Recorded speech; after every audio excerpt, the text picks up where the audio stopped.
بسم الله الرحمن الرحيم. على بركة الله. خلينا البزالية على النار والبوتيتا والجزر، خلينا البهارات نحمسهن شوية زايد. هسه دقينا الفلفل بالهاون طحناه،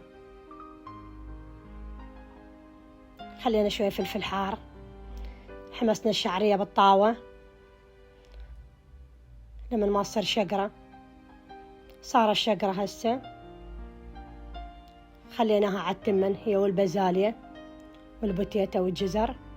خلينا بهارات مال برياني، خلينا ملح، خلينا المي وقبغناها.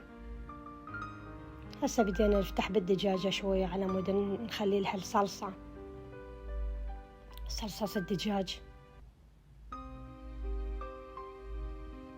خلينا الكاتشب والملح، دبس الرمان، خل أبيض، ثوم مطحون، ثوم صاحي، زيت،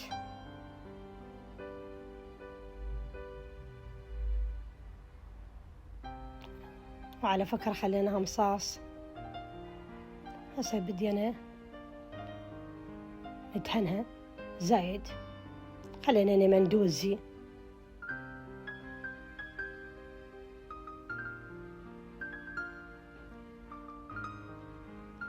هسه بدينا نقلب بالبرياني، خلينا حبايتين ثوم للدجاج، خلينا كاتشب،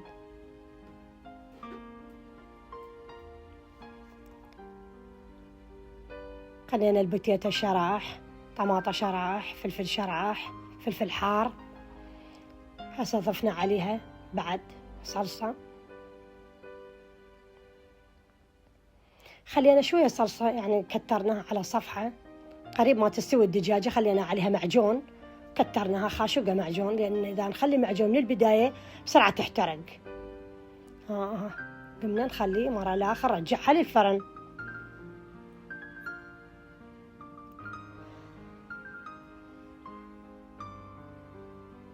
هسه استوت دجاجتنا، بدينا نصب البرياني.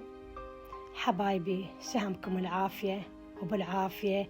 اللايك والاشتراك بالقناة لأن قناتي جديدة. أشكركم أني حبايبي.